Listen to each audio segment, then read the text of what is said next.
Halo semuanya, kembali lagi di materi dari Gadget Cyber Hub, dan pada kesempatan kali ini kita akan membahas tentang ransomware. Jadi apa sih ransomware itu? Kita ransomware itu adalah malware yang masuk ke komputer kamu, terus memblokir akses ke file-file penting seperti foto, dokumen, atau video. Nah, si pembuat virus ini tuh nyebelinnya minta uang biar kamu bisa dapetin akses lagi ke file-filemu yang mereka blokir. Jadi intinya kayak file kamu itu disandra gitu. File kamu ini diculik, terus kamu disuruh bayar tebusan buat bebasin data-data kamu gitu. Nah, gimana sih cara kerja dari virus ransomware ini? Kok bisa virus ransomware ini tuh menginfeksi komputer kita gitu?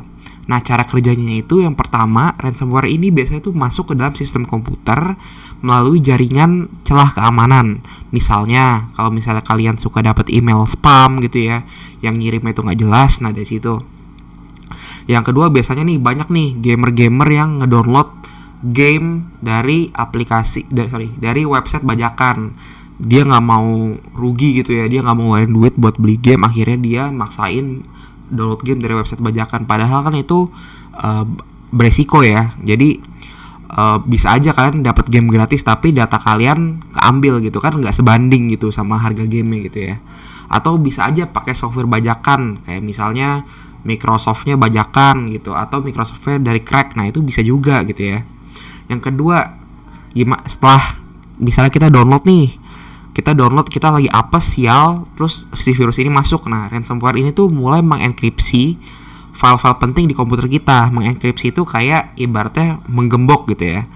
Jadi file-file itu tuh nggak bisa dibuka atau diakses lagi tanpa kunci enkripsi yang cuma dimiliki oleh pembuat ransomware gitu.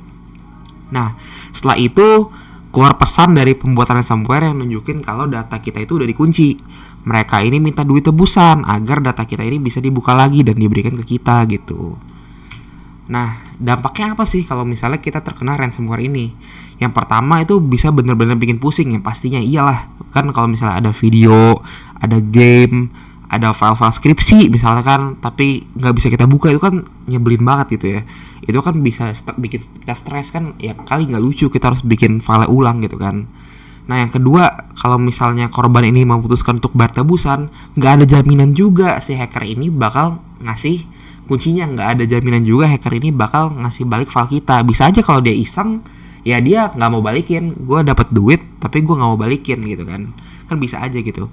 Nah yang terakhir tuh, proses membersihkan sistem dari ransomware itu juga bisa ribet dan memakan waktu, karena namanya juga virus ini kan menyebar lewat jaringan gitu ya. Jadi bisa jadi menyebar lewat jaringan, misalnya nih komputer saya pakai wifi di rumah. Nah terus ada lagi laptop saya pakai wifi juga, bisa aja menyebar lewat situ juga gitu ya.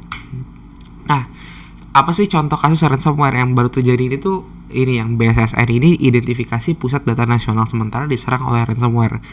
Ini yang baru banget nih ya, yang kalau kita lihat, waduh kok bisa sekelas Badan Siber dan Sandi Negara ini diserang sama ransomware gitu. Dan setahu saya ini tuh data-datanya itu di-share ya, diperjualbelikan di dark web gitu. Nah yang terakhir, bagaimana sih cara kita menghindari ransomware? Yang pertama, backup data tentunya. Karena kenapa? Karena kalau misalnya file kita dikunci, ya kalau misalnya kita udah backup ya udah santai aja, karena filenya kan udah kita udah duplikat gitu ya. Tapi backupnya itu jangan di komputer, backupnya misalnya di USB gitu. Kalau misalnya backup di komputer ya percuma gitu ya. Yang kedua ini update sistem operasi ya. Emang nih kayaknya tuh semua masalah itu jawabannya itu pasti update sistem operasi. Karena kenapa? Dengan sistem operasi yang lebih bagus, tentu aja security-nya lebih bagus begitu. Nah yang ketiga ini kita install antivirus. Ya walaupun antivirus tidak menjamin komputer kita tidak kena virus, tapi setidaknya memberikan proteksi tambahan terhadap komputer kita gitu ya.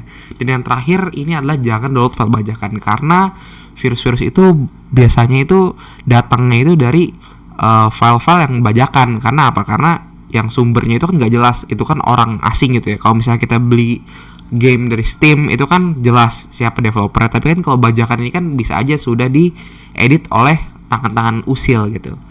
Oke, jadi sekian dari saya.